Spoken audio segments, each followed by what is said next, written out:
প্রিয় শিক্ষার্থী বন্ধুরা, তোমরা কেমন আছো? আমিও ভালো আছি, তবে মন ভালো নেই। কেন জানো? দীর্ঘদিন তোমাদের সাথে দেখা নেই, কলেজেও আসা হচ্ছে না করোনা পরিস্থিতির কারণে। আমরা দোয়া করি খুব তাড়াতাড়ি সবার সাথে দেখা হবে। তো আমরা আজকে মূল আলোচনায় চলে আসি। আজকে আমি তোমাদের জৈব রসায়নের একটা টপিক আলোচনা করব, অ্যারোমেটিক হাইড্রোকার্বন। তোমরা একটু খেয়াল করো, এখানে আমাদের টপিকসটা লেখা আছে অ্যারোমেটিক হাইড্রোকার্বন। এখন আমাদের প্রশ্ন হচ্ছে অ্যারোমেটিক যৌগ কারা, কাদেরকে আমরা অ্যারোমেটিক বলবো? এই অ্যারোমেটিক শব্দটা একটা গ্রিক শব্দ, অ্যারোমা থেকে আসে। তোমরা কি জানো অ্যারোমা কি? অ্যারোমা হচ্ছে সুগন্ধযুক্ত। প্রাচীনকালে বলা হতো যে যৌগগুলোর মধ্যে সুগন্ধ আছে তারা অ্যারোমেটিক যৌগ। কিন্তু দেখো, পরবর্তীতে বিজ্ঞানীরা দেখলেও গবেষণা করে অনেক যৌগ পাওয়া গেল যারা সুগন্ধযুক্ত, বেশ ভালো স্মেল পাওয়া যাচ্ছে, কিন্তু তারা অ্যারোমেটিক যৌগ না, এস্টারের যৌগগুলো সাধারণত। আবার কিছু যৌগ তারা খুঁজে পেল যাদের গন্ধ সুগন্ধ না, দুর্গন্ধ, পিরিডিন, কার্বিলেমিন, কিন্তু এই যৌগগুলো অ্যারোমেটিক যৌগ। তার মানে কি দাঁড়ালো? যে সুগন্ধযুক্ত যৌগ হলেই অ্যারোমেটিক যৌগ বলা যাবে না। তার পরবর্তীতে বিজ্ঞানীরা বলল বেনজিন অথবা বেনজিনের মতো বা বেনজিনের জাতক যৌগগুলো অ্যারোমেটিক যৌগ। কিন্তু পরে আর গবেষণা করে দেখা গেল কিছু যৌগ আছে যাদের মধ্যে বেনজিন রিং নাই, কিন্তু অ্যারোমেটিক যৌগ। তাহলে কিন্তু এই কথাটাও সঠিকভাবে কিন্তু টেকসই হলো না।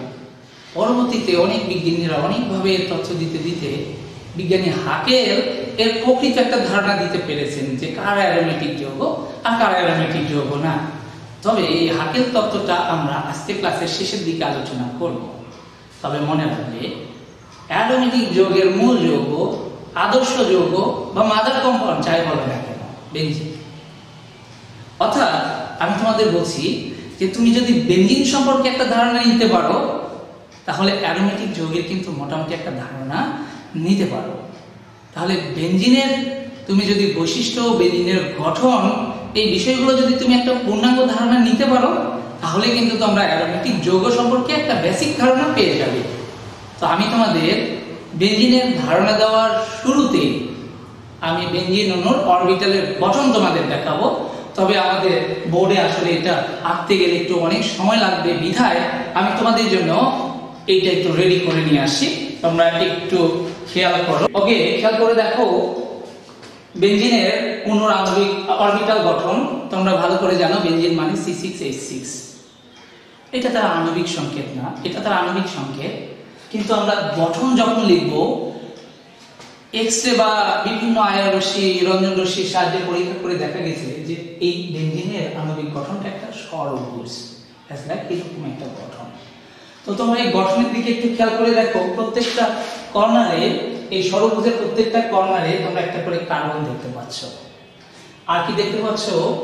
প্রত্যেকটা কার্বন চারটা বন্ধন ধারণ করে আছে। কেন চারটা বন্ধন ধারণ করে আছে? তোমরা কার্বনের ইলেকট্রন বিন্যাসের দিকে একটু খেয়াল করো। কার্বনের উত্তেজিত অবস্থায় ইলেকট্রন বিন্যাস কিন্তু এটা, যেখানে দেখো 1s 2s1 2px1 2py1 2pz1। অর্থাৎ কার্বনের বহিস্থ শক্তি স্তরে চারটা ইলেকট্রন আছে, সিঙ্গেল ইলেকট্রন, এবং সেই ইলেকট্রনগুলো প্রত্যেকেই কিন্তু বন্ধনে অংশগ্রহণ করেছে। কিন্তু একটা পার্থক্য আছে। কি পার্থক্য? খেয়াল করে দেখো, আমাদের এই কার্বন কার্বন যে বন্ধনটা একক বন্ধন, এটা সিগমা বন্ধন। কার্বন হাইড্রোজেনের বন্ধনটা একক বন্ধন, সিগমা বন্ধন। কার্বন কার্বন এখানে কিন্তু দ্বিবন্ধন আছে, এর মধ্যে একটা সিগমা বন্ধন আর একটা পাই বন্ধন। অর্থাৎ কার্বনের চারটি ইলেকট্রনের মধ্যে তিনটি ইলেকট্রন সিগমা বন্ধনে অংশগ্রহণ করেছে আর একটি ইলেকট্রন পাই বন্ধনে অংশগ্রহণ করেছে। এবার আমরা একটু সংকরীকরণের কথা যদি বলি, তোমরা ভালো করে জানো সিগমা বন্ধন যতগুলো হয় সংকর অরবিটাল ততগুলো হয়, কারণ সিগমা বন্ধন সংকর অরবিটাল দ্বারাই গঠিত। তাহলে তোমরা এখন বলো, এখানে কয়টা সংকর অরবিটাল পাবে? তিনটা। কোন তিনটা সংকর অরবিটাল? 2s1 2px1 2py1। মানে তুমি এখানে একটা s পাচ্ছ আর দুটো p পাচ্ছ। তাহলে আমার এই কার্বনে যে সংকরীকরণ ঘটলো সেই সংকরীকরণটার নাম sp2। প্রিয় শিক্ষার্থী বন্ধুরা, তুমি মনে করো না শুধু এই কার্বনেই sp2 সংকরণ ঘটে, তা কিন্তু না। এই কার্বন, এই কার্বন, এই কার্বন, এই কার্বন, এই কার্বন, প্রত্যেকটা কার্বনেরই কিন্তু সেম ঘটনা, অর্থাৎ প্রত্যেকটা কার্বনেই কিন্তু sp2 সংকরণ ঘটে। আর মনে রাখবে, যখন কোনো বলয়াকার যৌগের প্রত্যেকটা পরমাণুতে sp2 সংকরণ ঘটবে, তখন ধরে নেবে ওই চাকরিক যৌগটা সমতুলীয় যৌগ, সমতুলীয় বলয়াকার যৌগ। তার মানে আমরা বলতে পারি বেনজিন একটা সমতুলীয় বলয়াকার যৌগ। এবার আসো আরেকটা ইলেকট্রন আমার 2pz, তাহলে এই 2pz কি করবে? এই 2pz অরবিটালটা সংকরিত হচ্ছে না, তার মানে কি? সে পাই বন্ধন গঠন করবে। কিভাবে গঠন করবে? তোমরা একটু বেনজিনের অরবিটাল স্ট্রাকচারের দিকে একটু তাকিয়ে দেখো। দেখো, খেয়াল করে দেখো, প্রত্যেকটা কর্নারে কার্বন আছে এবং সেই কার্বন তিনটা সিগমা বন্ধন, একটা দুটা তিনটা, বা এটার কথা যদি বলি একটা দুটা তিনটা, কিন্তু আমাদের এই 2pz অরবিটালটা সংকরিত হয়নি। তার মানে সেই 2pz অরবিটাল, এই যে 2pz orbital, 2pz 2pz 2pz 2pz, অর্থাৎ প্রত্যেকটা কার্বনের 2pz অরবিটাল অসংকরিত আছে। এবং এই অসংকরিত অরবিটাল গুলো কি হবে? তাদের পাশাপাশি অধিক্রমণের ফলেই পাই বন্ধন তৈরি হবে। তোমরা কিন্তু জানো অ্যালকিন যৌগের মধ্যেও কিন্তু পাই বন্ধন আছে, একটা সিগমা একটা পাই। আবার অ্যালকাইনের মধ্যেও কিন্তু কি আছে? একটা সিগমা দুটা পাই আছে। এটা কিন্তু তোমরা জানো। আর একটা বিষয় খেয়াল করো, এই অ্যালকিনে বা অ্যালকাইনে কার্বন কার্বন যে পাই বন্ধন, এই পাই বন্ধনগুলো এই দুই কার্বন দ্বয়ের মধ্যে লোকালাইজড, মানে আবদ্ধ থাকে। কিন্তু বেনজিনের ক্ষেত্রে কার্বন কার্বন যে পাই বন্ধনটা গঠিত হচ্ছে, ওই পাই বন্ধনটা কিন্তু দুই কার্বনের মধ্যে কিন্তু আবদ্ধ না থেকে কি করবে? কার্বন পরমাণুর উপরে নিচে তারা সঞ্চালনশীল অবস্থায় থাকে। এবং এই সঞ্চালনশীল হওয়ার কারণে এই কার্বনের উপরে নিচে ইলেকট্রন মেঘের একটা বলয় তৈরি হবে, উপরেও তৈরি হবে, নিচেও তৈরি হবে। তো এই ইলেকট্রন সঞ্চালনশীলতার কারণে ইলেকট্রন মেঘের যে বলয় তৈরি হয়, এটাকে আমরা বলে থাকি অ্যারোমেটিক যৌগের সেক্সটেট বলছি। অ্যারোমেটিসিটি বা অ্যারোমেটিকত্ব আমরা কাকে বললাম? আমরা বললাম যে অ্যারোমেটিক যৌগের বিশেষ বৈশিষ্ট্যপূর্ণ ধর্মকে অ্যারোমেটিসিটি বলে। এখন প্রশ্ন হচ্ছে এই বিশেষ বৈশিষ্ট্যগুলো কি? দেখো একটু, বিশেষ ধরনের অসম্পৃক্ততা, অর্থাৎ বেনজিন একটা অসম্পৃক্ত যৌগ, অ্যালকাইন অসম্পৃক্ত যৌগ। তাহলে ওই অ্যালকাইনের অসম্পৃক্ততা আর বেনজিনের অসম্পৃক্ততা এক না। আবার প্রতিস্থাপন বিক্রিয়া, অনুরণন, হাকের নীতি, এই চারটা বৈশিষ্ট্যকেই আমরা বলছি অ্যারোমেটিসিটি বা অ্যারোমেটিকত্ব। এবার আমরা প্রথম বৈশিষ্ট্য নিয়ে একটু কথা বলবো। একটু ভালো করে তোমরা খেয়াল করো, প্রথম বৈশিষ্ট্যের কথাটা আমরা একটু বলবো।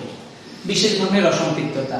তোমরা একটু আগেই বেনজিনের অরবিটাল গঠনটা দেখছিলে এবং সেখানে একটা কথা আমরা বারবার বলছিলাম যে বেনজিন অণুতে যে পাই বন্ধনগুলো কিন্তু সঞ্চালনশীল, ডিলোকালাইজড, যার কারণে কিন্তু সেই কাঠামোটা স্থিতিশীল। আর এই স্থিতিশীলতা ধরে রাখার জন্য, বজায় রাখার জন্য, অক্ষুণ্ণ রাখার জন্য তারা কিন্তু ওই অ্যালকাইনের মতো ব্রোমিন পরীক্ষা, বেয়ার পরীক্ষা অথবা হাইড্রোজেন হ্যালাইড যৌগের সাথে বিক্রিয়া দেয় না। যেমন একটু এক্সাম্পল দিয়ে দেখো, আমি একটু তোমাদের বিষয়টা একটু এক্সাম্পল দিয়ে দেখাই। এটা একটা বেনজিন, এটা একটা অ্যারোমেটিক যৌগ বেনজিন।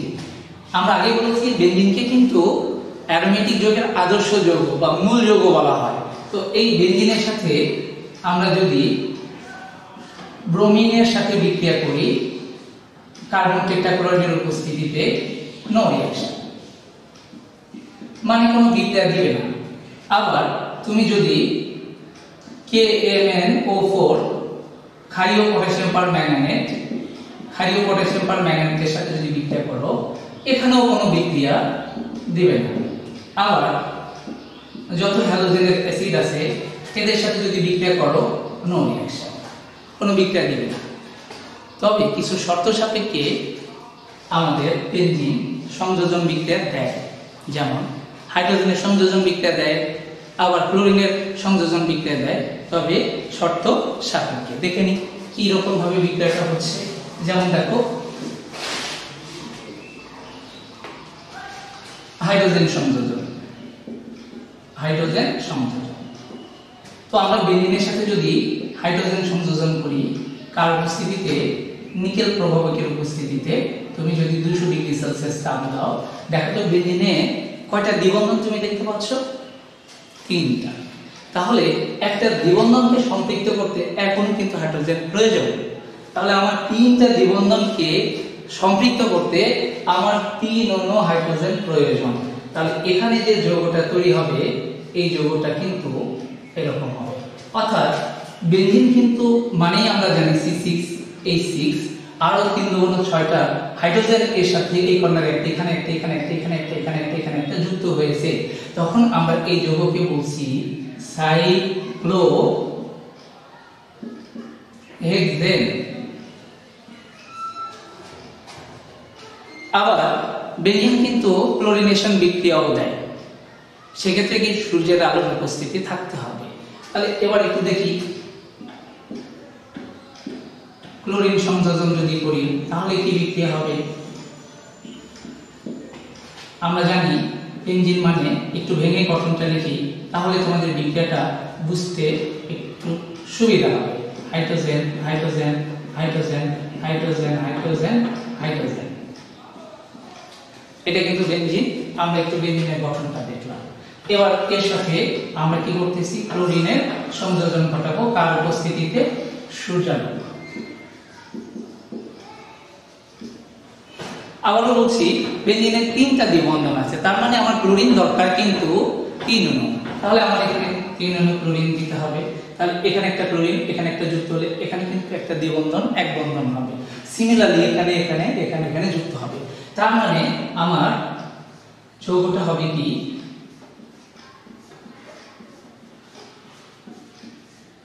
এখানে একটা হাইড্রোজেন আর একটা কি আসছে, ক্লোরিন। হাইড্রোজেন ক্লোরিন, অনুরূপভাবে hydrogen chlorine, hydrogen chlorine, hydrogen chlorine, hydrogen chlorine. এই যৌগকে আমরা বলছি গ্যামাক্সি।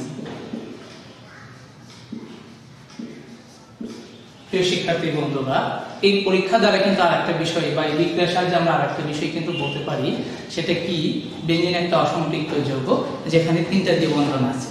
তাহলে এটা তুমি কিভাবে প্রুভ করলে, তুমি খেয়াল করে দেখো, বেঞ্জিনের সাথে আমরা হাইড্রোজেনের সংযোজন বিক্রিয়া ঘটিয়েছি বিশেষ কন্ডিশনের মাধ্যমে, এবং সেখানে আমার হাইড্রোজেন প্রয়োজন হয়েছে। দেখো, খেয়াল করে দেখো, কয় মোল হাইড্রোজেন প্রয়োজন হয়েছে, 3 মোল। আবার আমরা কয় মোল ক্লোরিন দ্বারা সংযোজন ঘটিয়ে সম্পৃক্ত যৌগ বানিয়ে ফেললাম, 3 মোল। তো আমাদের যেহেতু 3 মোল হাইড্রোজেন বা 3 মোল ক্লোরিন সংযোজন ঘটিয়ে সেটাকে অসম্পৃক্ত থেকে সম্পৃক্ত বানানো হয়েছে, সুতরাং আমরা এই কথা বলতে পারি যে বেঞ্জিন একটা অসম্পৃক্ত যৌগ যেখানে 3টা দ্বিবন্ধন বিদ্যমান। এবার আমরা চলে যাই দ্বিতীয় অপশন। আমাদের কি ছিল, 2 নম্বর অপশন ছিল, সেটা হচ্ছে প্রতিস্থাপন বিক্রিয়া। তো প্রতিস্থাপন বিক্রিয়া 2 ধরনের বা 3 ধরনের আর কি আণবিকভাবে বিবেচনা করলে। তো আমরা প্রতিস্থাপন, এখানে কি ধরনের প্রতিস্থাপন বিক্রিয়া ঘটবে সেটা একটু আমরা বুঝে নিই। প্রতিস্থাপন বিক্রিয়া, তবে বেঞ্জিনে ইলেকট্রোফিলিক প্রতিস্থাপন বিক্রিয়া ঘটবে। কেন ইলেকট্রোফিলিক প্রতিস্থাপন ঘটবে, তোমরা অরবিটাল কাঠামোর মধ্যে দেখেছিলে বেঞ্জিনের মধ্যে ইলেকট্রনগুলো সঞ্চালনশীল, অনুরণনের মাধ্যমে সঞ্চালনশীল। আর ইলেকট্রন বা ইলেকট্রনের ভালোবাসার টানে পজিটিভ আয়ন তথা ইলেকট্রোফাইল কি করবে, আগমন ঘটবে, এবং ইলেকট্রোফাইল এসে কি করবে, বেঞ্জিনের হাইড্রোজেন পরমাণুকে রিপ্লেস করবে। তো এই জন্যই আমরা বলছি বেঞ্জিনে ইলেকট্রোফিলিক প্রতিস্থাপন বিক্রিয়া ঘটবে। আমরা একটু উদাহরণের সাহায্যে বিষয়টা আর একটু ক্লিয়ার হবে। দেখে নিই বেঞ্জিন, তোমরা একটু আগে গঠন দিয়ে যখন দেখিয়েছিলাম তখন কিন্তু তোমরা দেখেছিলে প্রত্যেকটা কর্নারে, আমি যদি এই কর্নারটাকে একটু ভেঙে লিখি, এখানে একটা কার্বন আছে এবং সেই কার্বনের সাথে কিন্তু হাইড্রোজেন আছে। আর এই যে এই পাই ইলেকট্রনটা কিন্তু আমার বেঞ্জিন বলের মধ্যে কি আছে, সঞ্চালনশীল বা ডিলোকালাইজড আছে। এই ইলেকট্রনের আকর্ষণে কিন্তু আমার কি হচ্ছে, যেমন আমি এখানে অ্যালকাইলেশন বিক্রিয়া যদি করি, মিথাইল ক্লোরাইড অনাদ্র এখানে আমার থাকবে কি অনার্দ্র অ্যালুমিনিয়াম ক্লোরাইড। এখন আমার ক্লোরিনটা নেগেটিভ, মিথাইল মূলকটা কিন্তু তার সাপেক্ষে পজিটিভ। এই মিথাইল মূলকটা কিন্তু পজিটিভ আয়ন বিধায় এটাকে আমরা ইলেকট্রোফাইল বলি। এখন এই ইলেকট্রোফাইল কি করবে, এই হাইড্রোজেনকে রিপ্লেস করবে। তাহলে হাইড্রোজেনকে রিপ্লেস করলে ওই জায়গায় কি আসবে, CH3 আসবে, আর কি হবে HCl। এই বিক্রিয়াকে আমরা বলছি অ্যালকাইলেশন। কেন, দেখো অ্যালকাইল মূলক দ্বারা তুমি হাইড্রোজেনকে প্রতিস্থাপন করেছো। আবার আমি যদি HONO2, এটা নেগেটিভ এটা পজিটিভ, অ্যাকচুয়ালি এটা নাইট্রিক অ্যাসিড, আমি তোমাদের বোঝানোর সুবিধার্থে দুটা খণ্ডে বিভক্ত করে দিলাম, একটা নেগেটিভ অংশ আর একটা পজিটিভ অংশ। আসলে পজিটিভ নাইট্রোমূলকটাই কিন্তু ইলেকট্রোফাইল। তাহলে তোমার এবার হাইড্রোজেনটাকে রিপ্লেস করবে কে, ইলেকট্রোফাইল, মানে কি নাইট্রোমূলক। তাহলে আমার প্রোডাক্টটা কি হবে, NO2, আর এই OH আর হাইড্রোজেন মিলে তৈরি করবে পানি। আমি চাইলে এখানে ক্লোরিনেশন করতে পারি, ক্লোরিনেশন করলাম প্রভাবক হিসেবে আয়রন প্রভাবকের উপস্থিতিতে, তো একটা ক্লোরিন এসে এখানে হাইড্রোজেনকে রিপ্লেস করবে, করলে ক্লোরোবেনজিন আর কি হবে HCl তৈরি করবে। আমরা এই যৌগটাকে বলছি কিন্তু টরুইন। তোমরা কিন্তু যৌগগুলোর নাম সাথে সাথে কিন্তু লিখে ফেলবে। এটার নাম আমরা বলছি নাইট্রোবেনজিন। প্রিয় শিক্ষার্থী বন্ধু, নাম কিন্তু জানতে হবে, নাম না জানলে কিন্তু জৈব রসায়ন পড়া মুশকিল। তাহলে এটাকে আমরা নিশ্চয় বলতে পারি ক্লোরোবেনজিন। এই হচ্ছে আমাদের ইলেকট্রোফিলিক প্রতিস্থাপনের ঘটনা। আমরা তাহলে 3 নম্বর কি ঘটনা দেখেছিলাম, 3 নম্বর ঘটনা আমরা দেখেছিলাম অনুরণন। তাহলে অনুরণনের ঘটনা আমরা একটু যাই, অনুরণনের ঘটনাটা কি ছিল 3 নম্বর পয়েন্টে একটু চলে যাই আমরা। 3 নম্বর ঘটনা ছিল অনুরণন বা রেজোন্যান্স।